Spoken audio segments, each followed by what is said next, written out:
Buenos días, amados hermanos, bienvenidos el día de hoy. Vamos a orar. Padre, gracias por este día. Gracias, Señor, por todos los planes preciosos que tienes para nosotros, pero sobre todo ese plan de transformación de nuestra vida. Gracias por tu palabra, por tu Santo Espíritu, y gracias, Señor, porque la obra que tú has iniciado, tú la estás completando. Bendito sea tu nombre por siempre y por siempre. Gracias, Jesús. Bendito sea tu nombre. Amén y amén. Bien, estamos a 10 de agosto, seguimos en la coinonía base, estamos viendo las puertas. Estamos en el área de la gran jornada 2 y estamos dentro del propósito y del plan eterno de Dios. Estamos tocando una serie de tópicos sumamente interesantes. Posiblemente lo habíamos visto bajo otro punto de vista, pero cada vez que hacemos una revisión hay nuevos puntos que considerar. En la temática general de estudios estamos en el punto 5, que es la redención del hombre. Y en este punto 5 de la redención del hombre, pues hemos tocado varios tópicos. Hoy vamos a repetir parte de lo que hemos estado viendo últimamente. Estamos hablando de la Trinidad de Dios, que también es conocida como consejo o seno de Dios. Ahí está el Padre, el Hijo y el Espíritu Santo. Esta es la línea de la eternidad. Y en esta línea de la eternidad comprendemos que ellos viven en la eternidad, pero hubo un momento determinado en que Dios, por medio de su palabra, hizo toda la creación. Cuando hablamos de toda la creación, estamos hablando que por medio de Jesucristo se hizo todo, pero Jesucristo no actuó solo, siempre actuó con el Padre y actuó con el Espíritu Santo. Al poner una espada ahí, estamos hablando que es su voz, el poder de su voz. Y a través de esto nosotros hemos hablado de dos elementos. Dos personas, que es Cristo y el Espíritu Santo, los dos lados de la espada. Ambos interactúan, no obra uno solo, interactúan, accionan los dos juntos. Por eso se conoce como la espada del Espíritu, la espada de la palabra. Bajo esta perspectiva tenemos que enfocarnos desde el principio que las dos interactúan, tanto el Hijo como el Espíritu Santo. Obviamente doy por enterado también que el Padre. Bajo esta perspectiva es que vamos a trabajar. Entonces, nuevamente tengo la línea de la eternidad, tengo la palabra, que es el borde, un borde. Estamos viendo ahorita el borde de la palabra, que es una espada filuda. Y entonces, al estudiar la palabra, que es Cristo, tenemos que regresar hacia atrás. Sabemos que Dios hizo todo. Por medio de su voz, Dios de la nada hizo todo. Pero comenzó a hablar en Adán y Eva en el Edén. Posteriormente lo hizo con Abraham, la palabra hablando con ellos. Posteriormente con Moisés. Y en Moisés hay un pacto, y es el pacto antiguo o la antigua alianza. Bajo este pacto antiguo es donde Dios comienza a hacer un plan de lo que se llama la santidad. Les hace ver lo que es el tabernáculo, el atrio, lugar santo y lugar santísimo, y de la forma como el hombre puede retornar al plano de Dios. Entonces ya tenemos una figura y una sombra. Posteriormente podemos ver a David como el rey. Antes vimos a Moisés como el profeta, como el guía, vimos a Aarón como sacerdote, y David lo vemos como el rey, el ungido de Dios. Y por medio de María sabemos que la palabra se encarnó. Todo lo anterior fue figuras y prefiguras. Por medio de María la palabra se encarna. Y la palabra encarnada viene a cumplir un propósito, y es el nuevo pacto. Por medio de Cristo es que se hace el nuevo pacto. La palabra se encarnó, la palabra se hizo vida, y la palabra vino a hablarnos de lo que pasó antes, y vino a hablarnos del presente, y viene a hablarnos del futuro. Por medio de Cristo es que ocurre el nuevo nacimiento, por medio de la palabra. Nacimiento, o sea, hemos nacido de nuevo, regenerados en el Espíritu. Pero posteriormente no solo es regeneración de una persona, sino que se forma la iglesia. Cristo viene a fundar su iglesia, su palabra, junto con el Espíritu, funda la iglesia. Y luego de la iglesia estamos hablando de los tiempos. Jesús habló de los tiempos. Recuérdense que todo esto que estamos viendo nosotros, si lo vemos en relación a la eternidad, nosotros somos un puntito. Y en ese puntito es como que la palabra comenzó, le dio la vuelta a todo el círculo, porque se va a completar con lo que se llaman los tiempos finales. Y de esta manera, pues la palabra ha cumplido desde el principio hasta el final su plan de rescate. no ha dejado al hombre, sino que por el contrario ha dado todo para que el hombre sea rescatado. Esta es una forma sintética de poder ver esta situación. Entonces, la palabra, cuando hablamos de Cristo, hablamos de la palabra, hablamos de la acción, del poder de salvación. Este es el esquema que hemos estado siguiendo porque hemos estado planificando todo este año lo que se llama arrepentimiento y santidad. Y lo tenemos que entender, el reino de los cielos es el reino de santidad, es el reino de luz. Primera de Pedro 1:16 dice, porque escrito está, sed santos, porque yo soy santo. Ahí tenemos la cruz de Cristo, la puse en azul porque el rojo no se mira bien, aquí en la pantalla. Entonces ya saben, bueno, se mira, por lo menos se mira, ¿verdad? Bueno, aquí se mira muy bonito, mucho más que el rojo. Bien, entonces tenemos que, para entrar al reino de Dios, tenemos que recordar, hay dos tipos de arrepentimiento. Está el arrepentimiento por don, por gracia. Recuérdense que la salvación es un don gratuito. Romanos 2:4 dice que por la bondad de Él es que nosotros nos arrepentimos. Entonces está el don de arrepentimiento inicial, y el arrepentimiento va ligado al creer en Jesús. La persona que se arrepiente y cree pasa del poder de las tinieblas al reino de la luz. Es el primer tipo de arrepentimiento. Y el segundo tipo de arrepentimiento es ya siendo cristianos. Sabemos que si pecamos, si ofendemos, tenemos un abogado, intercesor, que si confesamos, Él nos perdona. Entonces, la vida del cristiano es constantemente una vida por supuesto, una vida victoriosa, pero puede haber caídas. Y si hay caída, entonces tenemos que acudir a lo que es el arrepentimiento. Pero el llamado de Dios no solo es arrepentimiento, sino a caminar en santidad. Entonces, estos elementos los vamos conjugando. Y esta es nuestra vida. Todos estos siglos, después de Cristo hasta donde estamos ahorita, el camino es arrepentimiento y santidad. Es lo que Cristo nos ha propuesto. Obviamente, el arrepentimiento ya sabemos cómo se efectúa. Si antes era por don y por gracia, ahora nosotros estamos conscientes de lo que hemos hecho. Sabemos lo que tenemos que hacer si hemos pecado. ¿Cierto? Entonces, ese paso ya no es cuestión de un bebé, ya es una persona madura. Arrepentirse y caminar en santidad es de madurez. Y los tiempos se están avecinando y se ha hablado de que todos aquellos que han muerto dignamente, los que murieron dignamente, en el momento que venga el arrebatamiento, serán los primeros que van a resucitar. Y los que están vivos y vivos dignamente se escaparán como por gracia y misericordia. Entonces, ese es el momento que nosotros conocemos como el arrebatamiento. El plan de estudio que tenemos este año es arrepentimiento, santidad. Y luego de santidad, la palabra es arrebatamiento. Pero entre el arrebatamiento y la santidad está el momento que puede ser que podamos fallecer, ¿verdad? De todas maneras, si fallecemos, que sea dignamente. Y si viene el arrebatamiento, que estemos dignamente. Sea de una o de otra manera, ahí tenemos la forma de estar listo para esto. Entonces, pues viene el arrebatamiento, la iglesia se va, pero los que se queden obviamente van a tener dificultades, ¿verdad? Nosotros estamos en el tiempo del arrebatamiento y del caminar de santidad.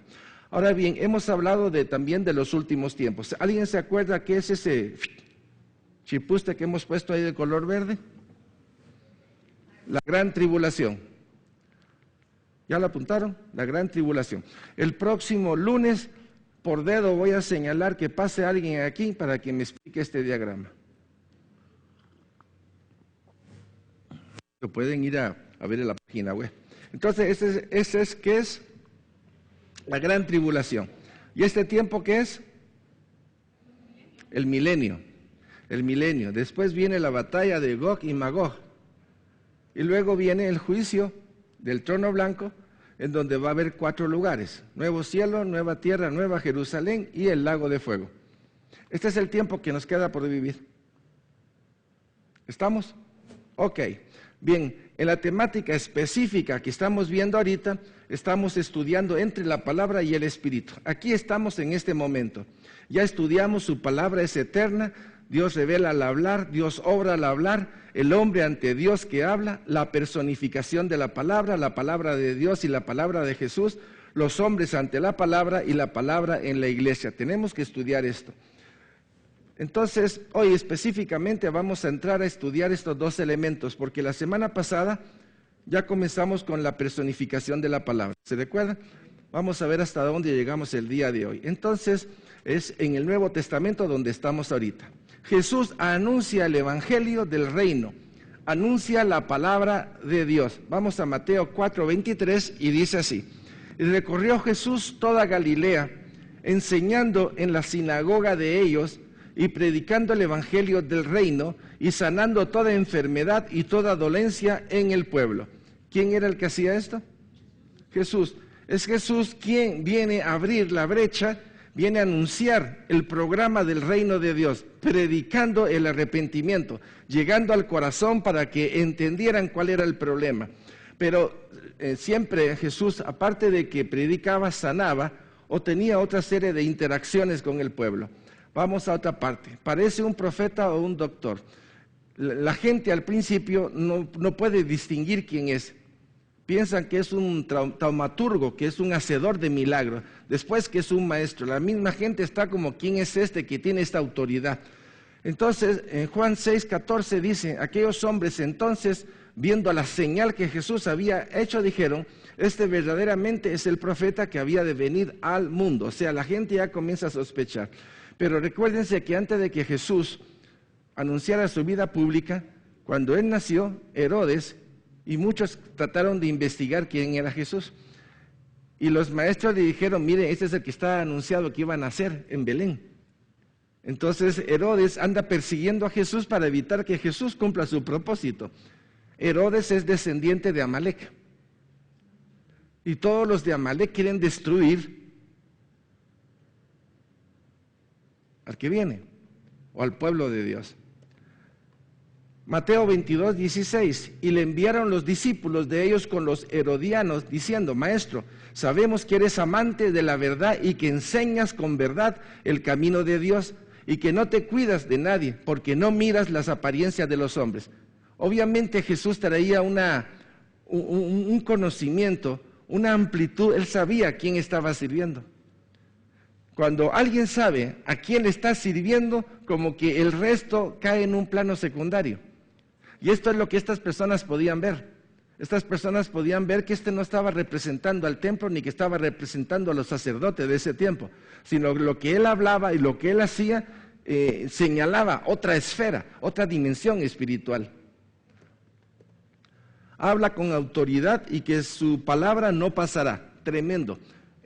Decir que su palabra no pasará en ese momento donde todos estaban ligados a la ley, casi caería en una especie de blasfemia. Mateo 24:35 dice, el cielo y la tierra pasarán, pero mis palabras no pasarán. O sea, Cristo estaba anunciando lo que él era. Al decir, la palabra que yo traigo o el escrito está, no viene porque yo quiero decirlo, sino porque viene de atrás. Solo vengo a proclamar lo que atrás se acordó, se dijo, y está poniendo en práctica o está cumpliendo el propósito de Dios. O sea, cuando vemos la continuidad de todo esto, y cuando él dice, pero mis palabras no pasarán, él estaba hablando de la eternidad. ¿La entendían ellos? No. ¿La entendíamos nosotros? No. Por gracia y misericordia nuestra mente se está abriendo. Y cada elemento como que va haciendo ese rompecabezas espiritual. Lo da a conocer por parábolas.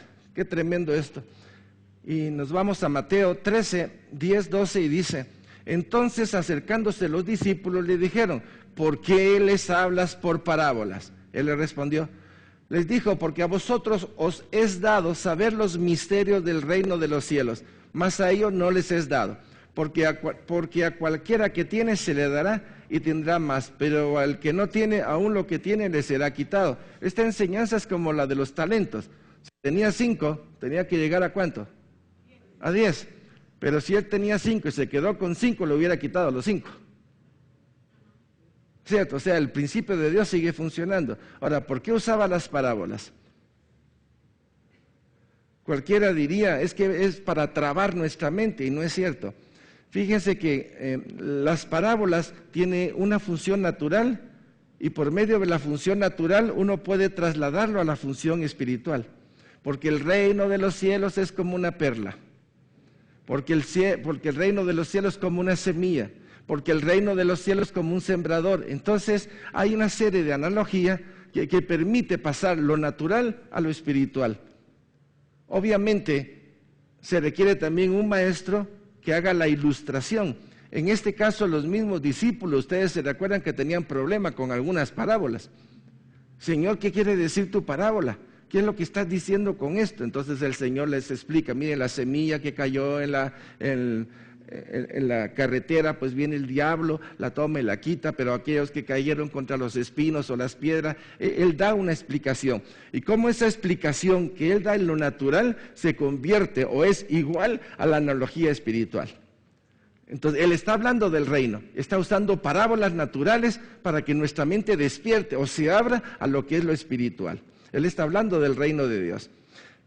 Esto que dice ahorita, Jesús dice las palabras de Dios. Los judíos lo interpretaron como otra blasfemia, porque cualquiera diría, se dice que es Dios.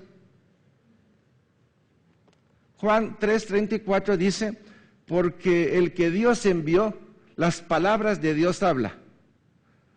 Pues Dios no da el Espíritu por medida. Juan 8:28, les dijo pues Jesús, cuando hayáis levantado al Hijo del Hombre, entonces conoceréis que yo soy, y que nada hago por mí mismo, sino que según me enseñó el Padre, así hablo. En pocas palabras, tenía que acudir Jesucristo ya en ese momento a hablar con el Padre para lo que tenía que hablar, o hablaba de sí, sabiendo lo que el Padre quería. Ahorita vamos a hacer una diferenciación, y yo sé que esto nos va a ampliar mucho en nuestra mente.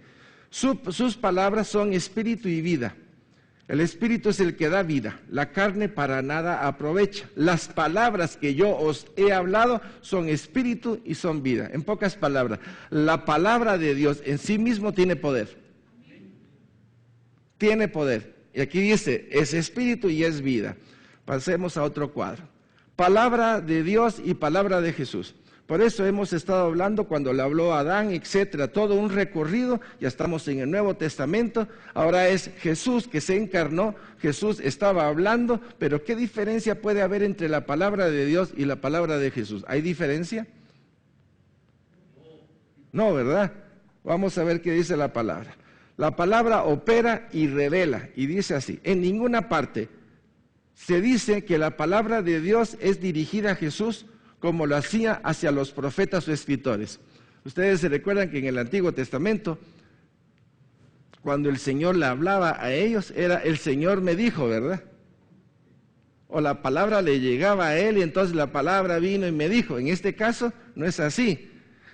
En Cristo la palabra se presenta como la palabra, como el yo soy, porque opera y revela al mismo tiempo. ¿Estamos? Ok, entonces con una palabra realiza milagros. Una palabra de Dios, dice Mateo 8:8. Y respondió el centurión y dijo, Señor, no soy digno de que entres bajo mi techo. Solamente di la palabra y mi criado sanará. ¿Cierto? Ya tenemos una. Va la otra. Con una palabra produce varios efectos.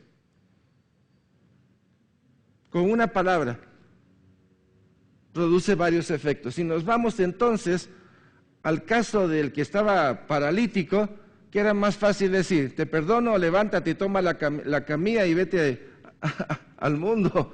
¿Qué era más fácil decir? Para el paralítico decirme que estoy sano y me voy con la camilla, ¿verdad? Pero para el que entiende el plan de Dios, Señor, que me limpie de los pecados y de paso sáname, ¿verdad? O sea, tenía ambas. Vamos a agarrar una porción de Mateo 9. Y dice Mateo 9, 1, 2. Entonces, entrando Jesús en la barca, pasó al otro lado y vino a su ciudad. Y sucedió que le trajeron un paralítico tendido sobre una cama. Y al ver Jesús la fe de ellos, dijo al paralítico, ten ánimo, hijo, tus pecados te son perdonados. Y todos se pusieron, ¿qué es esto? ¿Cómo va a ser que este va a perdonar los pecados? ¿Quién se cree que es Dios? Entonces sí asocia, ¿quién es el Cordero de Dios? ¿Quién quita el pecado del mundo? Entonces cuando haces clac, clac, clac, toda la unidad, podés ver, él sí podía hacer eso porque sobre él iba a caer el pecado de todos. De hecho, lo iba a llevar a la cruz. Pueblo de Dios. ¿cierto? Entonces tus pecados te son perdonados. Hagamos una empatía espiritual.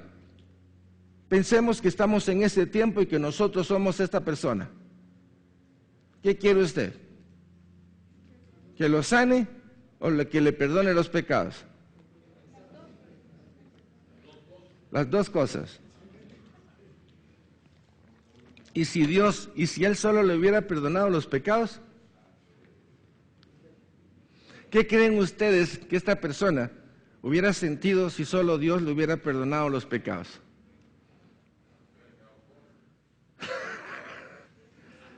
Se hubiera quedado paralítico. No.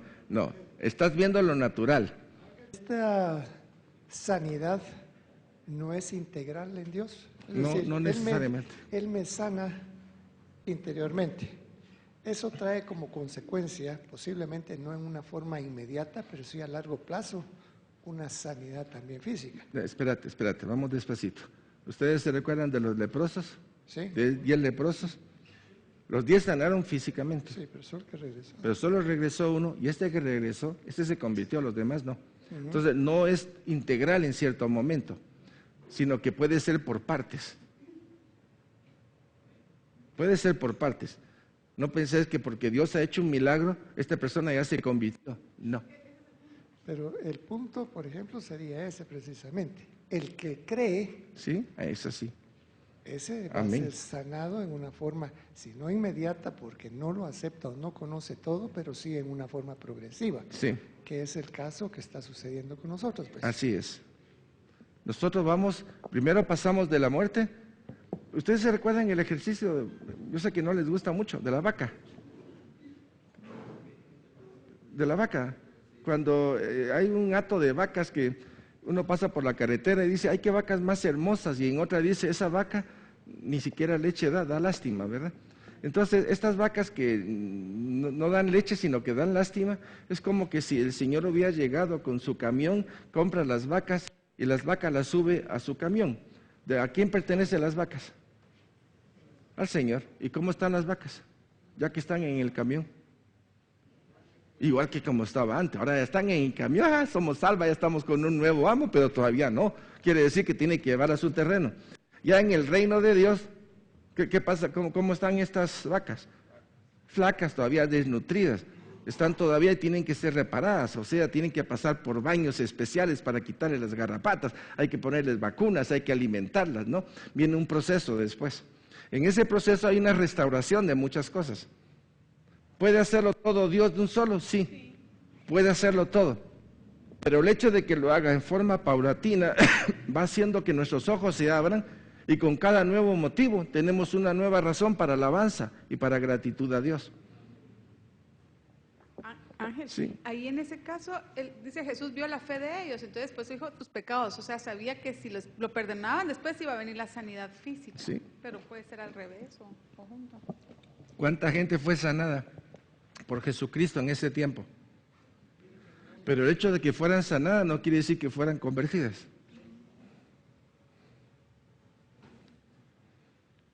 De hecho, hoy día, ¿cuánta gente, o no vamos a orar, reciben el milagro, pero no reciben a Cristo?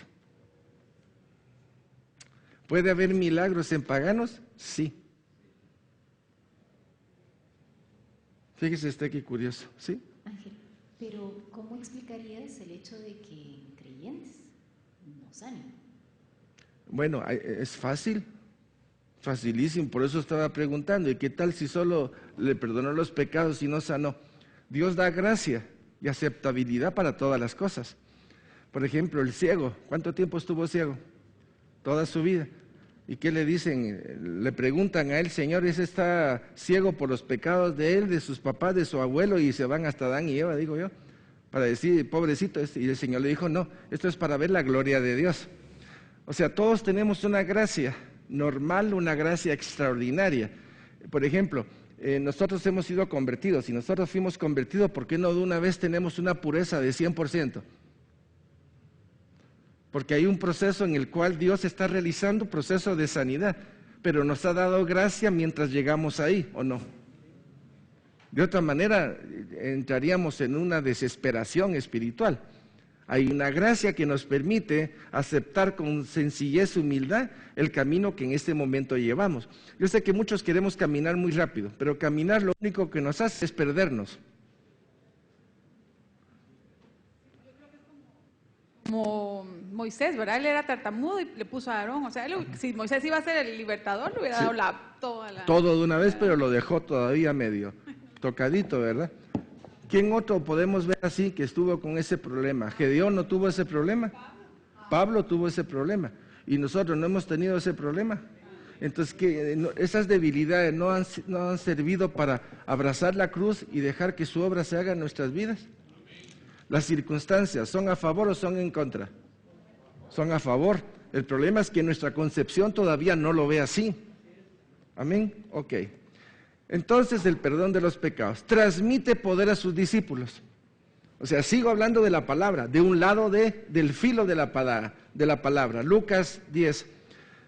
Volvieron los 70 con gozo, diciendo: Señor, aún los demonios se nos sujetan en tu nombre. Y les dijo: yo veía a Satanás caer del cielo como un rayo. He aquí os doy potestad de hollar serpientes y escorpiones y sobre toda fuerza del enemigo, y nada os dañará. Pero no os regocijéis de que los espíritus se os sujetan, sino regocijaos de que vuestros nombres están escritos en los cielos. Esto es tremendo. Esto es tremendo. Aquí el Señor les estaba dando un par de a todos los discípulos, porque el Señor se nos sujeta en el Señor momento. No es tanto por lo que ustedes creen que son ustedes, sino por el poder que les he dado. No se alegren de que los demonios huyan, sino alégrense de que sus nombres estén inscritos en el libro de la vida. Pero la palabra poder, vean cómo les doy potestad, dice: he aquí os doy potestad, una palabra, y recibid el Espíritu. Entonces vemos cómo el accionar de la palabra en nosotros se vuelve esa espada de doble filo para predicar, enseñar, corregir, disciplinar, etcétera, y también para sanidad. Vamos a otra. Instituye el nuevo pacto. Mateo 26, 26, 29. Instituye el nuevo pacto. Veámoslo. Y mientras comía, tomó Jesús el pan y bendijo y lo partió. Y dio a sus discípulos y dijo: tomad, comed, esto es mi cuerpo. Y tomando la copa y habiendo dado gracias, le dio diciendo: bebed de ella todas, porque esto es mi sangre del nuevo pacto, que por muchos es derramada para remisión de los pecados. Esta institución del nuevo pacto es clave en la vida espiritual de todo cristiano, porque esto separa el Antiguo del Nuevo Testamento. Los judíos están en la antigua alianza, en el antiguo pacto. Ellos todavía, su mente la tiene en el sacrificio, en los 5 sacrificios que ellos efectuaban durante el transcurso del ciclo agrícola de un año. Nosotros no. En el nuevo pacto ya alguien pagó una vez y para siempre. Y su sangre está en el propiciatorio celestial. Esa sangre nadie la puede tocar. Quiere decir, nuestra ancla segura está ahí. El hecho de que está ahí y de que es inamovible, para mí, ese nuevo pacto es de bendición. Totalmente. Cuando lo entiendo y lo aplico en mi vida, escrito está, como decíamos, es inamovible esa sangre en el propiciatorio celestial.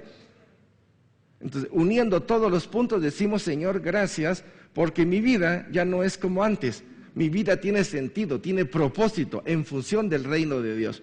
Jugar con el mundo, el reino de Dios y con el mundo es caminar con un pie en cada lado. Y solo es cuestión de tiempo de que nos vayamos al agua. En pocas palabras, es como que si aquí hubiera un barco y esta es la parte del muelle, y yo camino en el muelle y camino en el barco.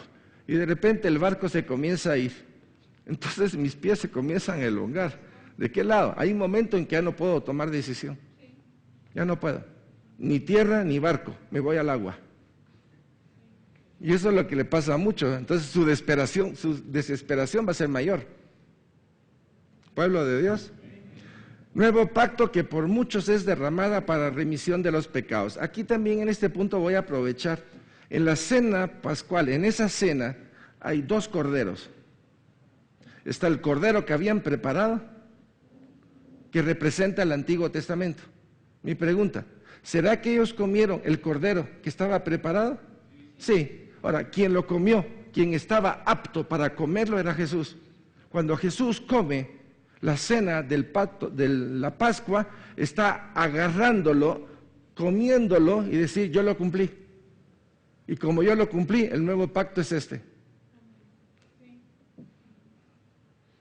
¿Estamos? No estamos en el antiguo, estamos en el nuevo. Cristo lo cumplió, Cristo lo comió, Cristo lo hizo suyo, en pocas palabras, de un bocado, digámoslo así, agarró todo el Antiguo Testamento, lo puso en sí. Esta es la nueva ley. El que cree en mí es salvo, es por gracia. Amén. Luz que revela por medio de parábola, esto ya lo vimos anteriormente. Vamos entonces a entrar al siguiente, que es los hombres frente a la palabra. Vean la secuencia que hemos traído. Ahora es los hombres frente a la palabra. ¿Qué creen ustedes que va a pasar cuando los hombres tienen el primer encuentro con la palabra? Veamos algunos elementos. Los hombres deben de tomar una posición. Adán y Eva tomaron una posición. Cuando el Señor les habló y les puso el primer mishpat, que es la ley, de todos los árboles pueden comer, mas de este no coman, porque si comen morirá. Había una ley. Ustedes están aquí para labrar y cuidar, segunda ley. Les mandó a multiplicarse, o sea, le dio una serie de indicaciones, ¿cierto? Entonces, ¿qué hacemos ante lo que Dios nos propone? Todos los días hay una propuesta de Dios para cada uno de nosotros. Todos los días. Y ante esa propuesta, ¿cuál va a ser nuestra respuesta a Dios? ¿Creo o no? ¿Hago o no hago? ¿Voy o no voy? ¿Doy o no doy? O sea, es una respuesta de sí, a favor o en contra de Dios. Entonces los hombres deben de tomar una posición. Primero hay una invitación. La invitación viene desde el Edén. Dios invita desde el Edén. Pero el hombre en el Edén rechaza. La invitación que el hombre rechaza en el Edén, Dios en su amor prepara un pueblo en sombras y penumbras hasta que Cristo viene, Cristo se encarna. Y es Cristo quien hace nuevamente la invitación. No quiere que el hombre se pierda. Entonces, hay varias parábolas que hablan de esa invitación. Por ejemplo, Mateo 22, 2, 3, habla del reino de los cielos. Es semejante a un rey que hizo fiesta de bodas a su hijo. En pocas palabras, nos tenemos que ir al Génesis. Y en el Génesis está, aquí está el esposo de ustedes, es el árbol de la vida. Pueden comer de él, de todo, pero este no comas. Esta invitación que fue rechazada en el Edén es la propuesta encarnada de Dios por medio de Cristo. A un rey que hizo fiesta de boda a su hijo y envió a sus siervos a llamar a los convidados a las bodas, mas estos no quisieron venir, Adán y Eva. El primer no es desde allá. Y ahora todos aquí tenemos la opción de decirle sí o decirle no a la invitación eterna, porque es una invitación. Desde siempre fue la invitación. Entonces hay una invitación de parte de Dios y tiene que haber una respuesta de parte del hombre. ¿Qué respuesta es la que nosotros damos? El día de conversión no sabíamos que llevábamos un sobre de muerte que decía condenado a muerte y el infierno separado de Dios. ¿Se recuerda? Y teníamos ideas de que algo había pasado. Con el tiempo nos dimos cuenta de varias cosas. El pecado nos separó de la gloria de Dios. Uno, si lo puede apuntar, hágalo otra vez. El pecado nos separó de la gloria de Dios, Romanos 3:23. Segundo, estamos condenados al infierno. Estamos condenados a la muerte y al infierno. 2. Y 3, la triple naturaleza del hombre se hizo pedazos. Se invirtió el proceso. Si usted es contador y sabe en los dígitos del 1 al 10 y viene alguien y en vez de poner 8, pone 4 porque él no tiene bien agarrados los números, ¿usted qué le diría a esta persona? Está bateando, ¿verdad? ¿Qué cree que le pasa al hombre cuando tiene ese desorden en su espíritu, en su alma y en su cuerpo? Está out. Entonces, ¿quién tiene que restablecer eso?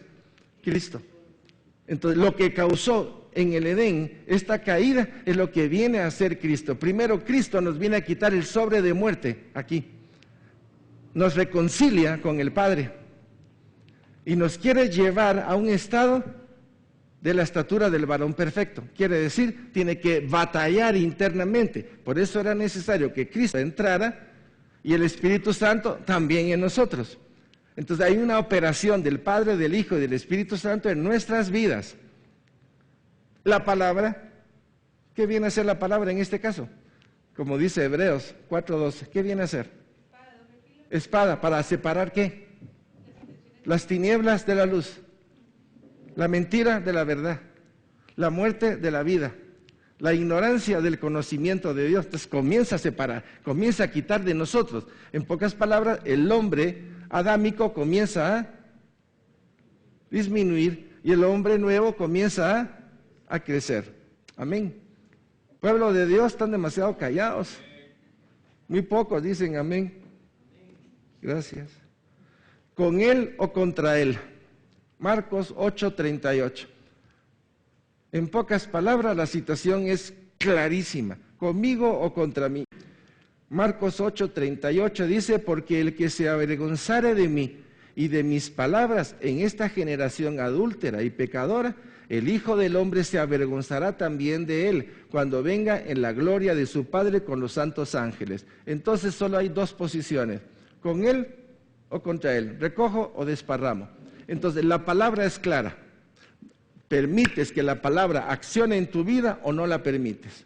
Por eso decir que soy cristiano y no dejar que la palabra haga su efecto sobre mi vida es un juego, un doble juego el que tenemos. Esa falta de entendimiento de permitir que la palabra haga su efecto. Por ejemplo, pensemos ahorita en medicinas.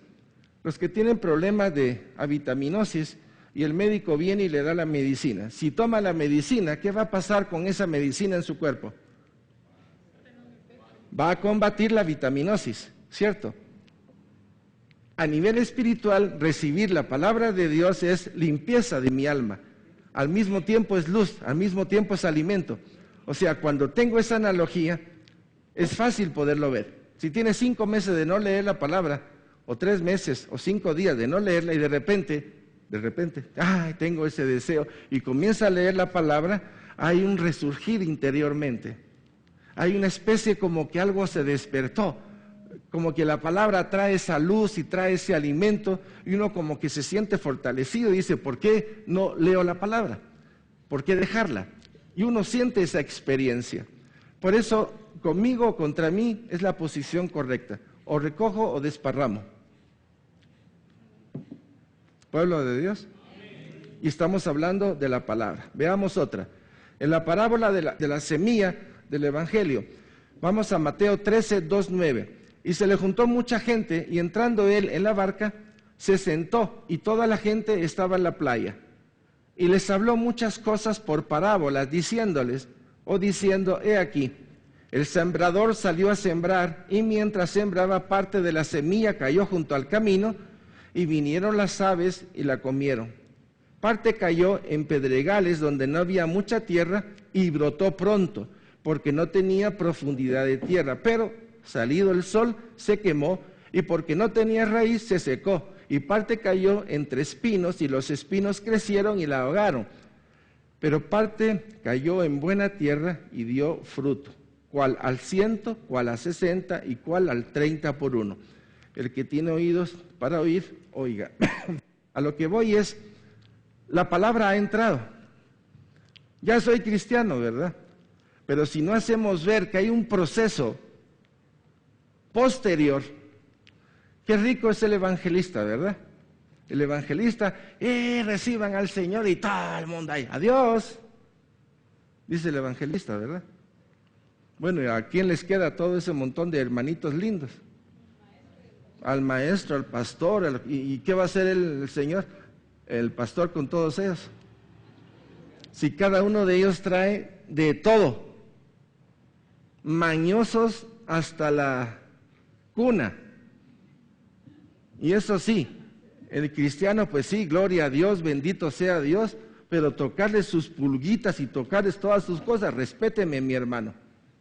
Entonces usa la palabra tradicional, respéteme. Soy mujer, soy hombre, mire mi posición, hábleme con... ¿Cómo se le puede hablar si es adúltero, si es mentiroso, si es ladrón? Mire, no me trate así, ¿verdad? Bueno, ¿cómo quiere que lo trate? Dígamelo bonito. Usted es un ladrón bonito. Pues no sé cómo decirlo, ¿eh? El que tiene el carácter o su maña de robar, pues hay que separar el pecado de la persona, pero no podemos tontearnos. Tenemos que ser claros. No olvidemos algo que el Señor le dijo a Pedro, ¿verdad? Apacienta mis corderos, apacienta mis ovejas. Ajá. En medio de todo eso, todos nosotros y todas estas ovejas le pertenecemos a Él. Total. Y Él es el buen pastor. Sí. ¿Qué va a hacer Él? A algunos les quebrará la patilla, Sí. y a otros irán cerca de Él en sus brazos caminando y caminando. Al final, el Señor va a hacer la obra, ¿verdad? Sí. Ahora, yo creo que ahí tenemos que tener cuidado porque agarramos posiciones espirituales idealistas. Y aquí el punto es que somos atalayas unos de otros. Porque el Señor dijo muy claramente, si como atalaya no vas con tu hermano y no confrontas a tu hermano, es ahí. Entonces todo es un accionar. No puedo dejar solo a lo que la palabra diga, sino que porque la palabra ya la hizo en mí y me ha hecho pasar por un montón de cosas. Entonces hay una experiencia en nosotros que no podemos desligar. Entonces ser atalaya es como Mateo 18. ¿Cómo aplico Mateo 18? ¿Se lo dejo al Señor o tengo que ir yo? Solo termino el punto. ¿Tengo que ir yo? Voy. ¿Y qué le digo a la persona que está robando? Pues tal vez no te lo diría así. Te diría, mira, creo que lo que estás haciendo tal vez sería el buscar las palabras. Ustedes se recuerdan el chiste del burro, ¿ah? ¿Cómo se le dice a un burro que es burro sin ofenderlo? Qué lindas orejas las que tenés. Y la tenés tan grande que de plano todo lo podés oír. Y esos ojos tan grandes que tenés, pero sobre todo esa tu forma de hablar tan, él está diciendo todo. O sea, a la hora de la hora, ¿cómo decir algo sin ofender? O sea, parte de eso es que sin ofender puede haber el pecado. Sin ofender puede haber el área donde él está comprometido. Incluso dice la palabra que llamas a un testigo y si después del testigo no pase a la congregación, y si después de la congregación dice no, entonces tiene que ser expulsado y tiene que ser tratado otra vez como un pagano. O sea, no podemos dejar todo a lo que dice que el Señor lo haga, porque Él nos encomienda a nosotros que vayamos y confrontemos. De hecho, la prédica es una confrontación. El retiro es una confrontación. Y en el retiro ponemos las cosas claras. Por eso, creo que en todo eso tenemos que ver la intervención, no solo de Dios, sino de lo que Dios ha hecho en nosotros, de lo que Dios nos pide para nuestro accionar rutinario, ¿verdad? Sangoloteo. Bueno, entonces, sí. Yo lo que, o sea, somos los instrumentos del Señor, o sea, Él va a hacerlo, Sí. pero el que da el crecimiento es Él.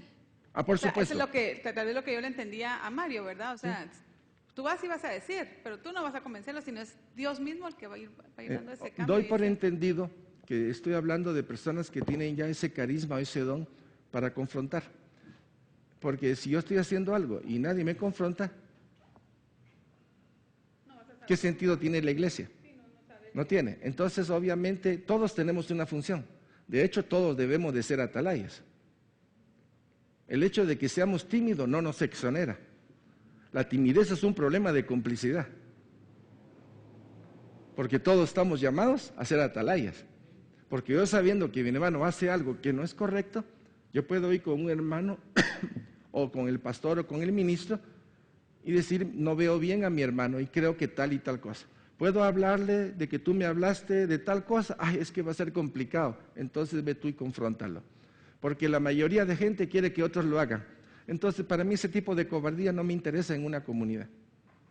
Tenemos que tener la talla para ir y hablar. O yo estoy contigo, ministro, pastor o consejero, y entre los dos vamos. Perfecto, vamos pues.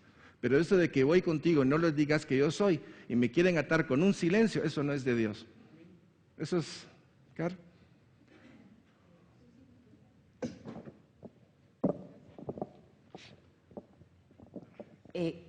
Sí, totalmente de acuerdo con eso y lo que decía Susi. Al final de cuentas, lo que nosotros estamos haciendo es ser un instrumento en las manos del Señor, porque Él es el que va a traer la convicción. y Él es el que hace la obra en el corazón de la persona. Pero si nosotros no vamos, es como, ¿dónde está el instrumento? Él puede usar otro tipo de instrumento, ¿verdad? Pero incluso el ejemplo que usaba Mario de romper la patita, a veces el que tiene que romper la patita es uno como ministro, o como hermano, o como padre, o como compañero de camino con una persona, ¿verdad? A veces hasta los hermanos más creciditos, decirle, lo siento mucho, vamos a cambiar de encargado de coinonía o de ministerio. ¡Ja! Sale el karate kung fu chino.